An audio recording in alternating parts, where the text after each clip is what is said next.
on Canada and 25% on Mexico, and that'll start. So they're going to have a tariff. So what they have to do is build their car plants, frankly, and other things in the United States. For the sake of the American people and the Canadian people, he needs to pull back. I'm going to tell you exactly what's going to happen here. You know, President Trump ran on a mandate to create more jobs, keep inflation. In other words, you build, and this is exactly what Mr. Wei is doing, by building here. Otherwise, they'll build, if they did them in Taiwan to send them here, they'll have 25% or 30% or 50% or whatever the number may be someday.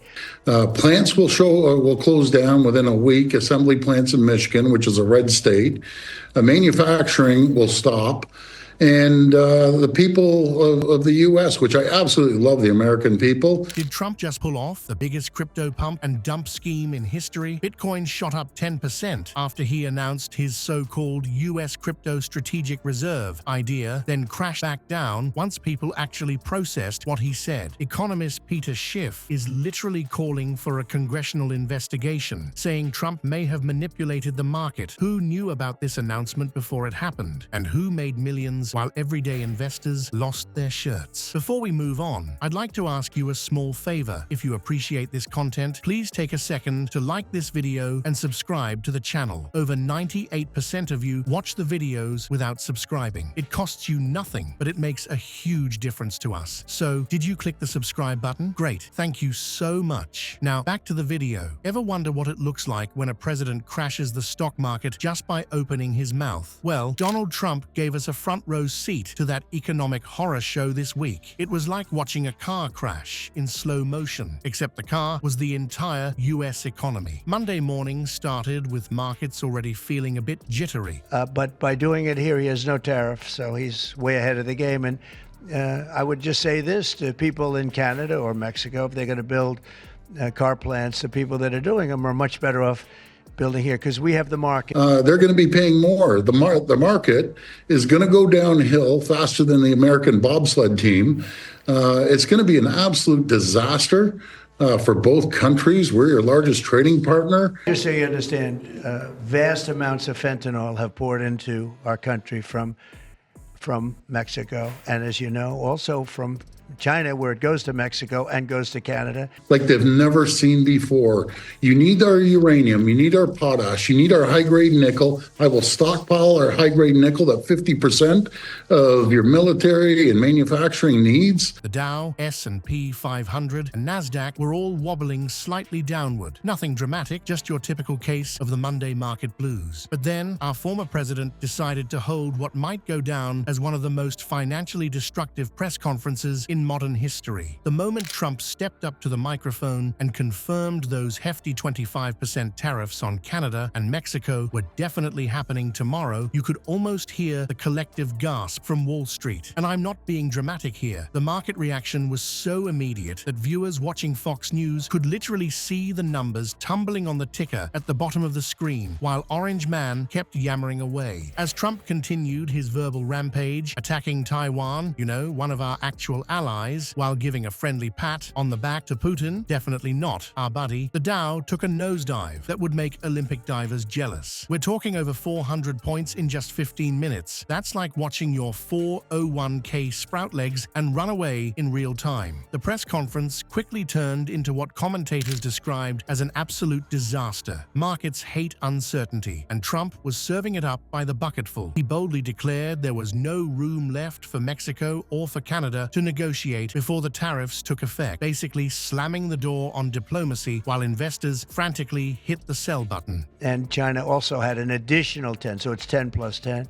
And it comes in from Canada and it comes in from Mexico. Tariffs are easy, they're fast, they're efficient. Your aluminum, the steel, the lumber, it will be an absolute disaster. And this is all due to one person, that's President Trump. I have talked to endless governors. Dollar, their equivalent of the dollar, whether it's the yuan or the yen in Japan or the yuan in China, when they drop them down, that puts us at a very unfair disadvantage. Republican governors and Democrats, senators and Congress people.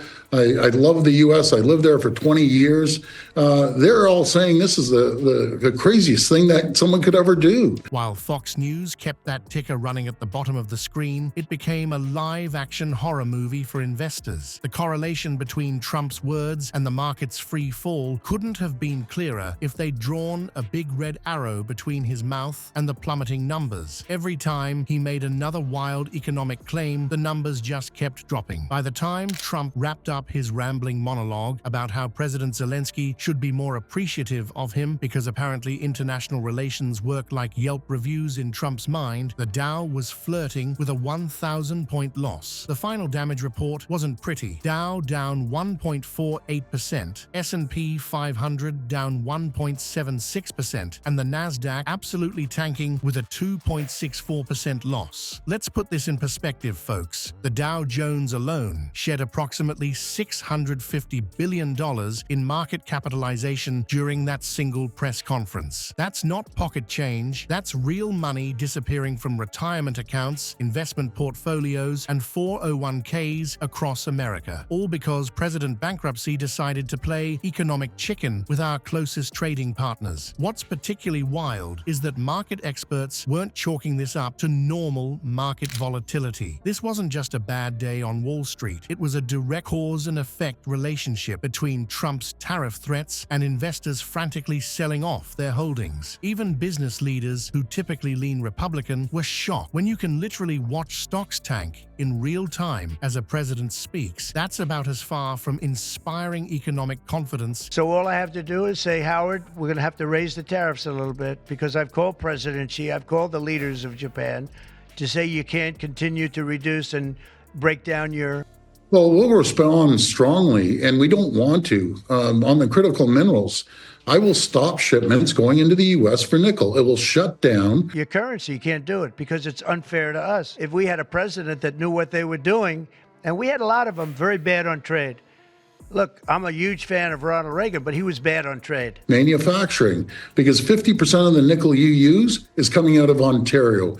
I've ordered our bureaucrats to cut off tens of billions of dollars of contracts. As you can get, the whole spectacle perfectly illustrated the dangerous disconnect between Trump's economic fantasies and market realities. Markets operate on predictability and stability, two concepts that seem as foreign to Trump as paying taxes or telling the truth. When he threatens massive tariffs on our biggest trading partners without any apparent understanding of how global supply chains actually work, investors don't see strength, they see chaos. And chaos is exactly what we got. Stock markets around the globe tanked after Trump's tariff comments, proving once again that in our interconnected world economy, American presidential rhetoric has worldwide consequences. This wasn't just bad for US markets, it sent shockwaves through international markets as well. But wait, there's more. While the markets were tanking, our financial genius was apparently playing another game entirely. Economist Peter Schiff is now accusing Trump of the biggest crypto rug pull of all time, suggesting the former president might have orchestrated a pump-and-dump scheme with his sudden pro-crypto stance. Convenient timing, don't you think? Meanwhile, your 401k is probably crying in the corner. Average Americans' retirement accounts reportedly lost thousands of dollars in this Trump-triggered downturn. Even the U.S. Conference of Mayors, not exactly a radical group, issued an emergency resolution warning that Trump's tariff threats would cause severe economic harm to both businesses and regular folks. So here's the million-dollar question. Will Congress actually investigate this mess, or will it just become another forgotten Trump fiasco, buried under whatever bonkers thing he says tomorrow? My money's on the latter. But hey, my investment advice clearly isn't worth much these days.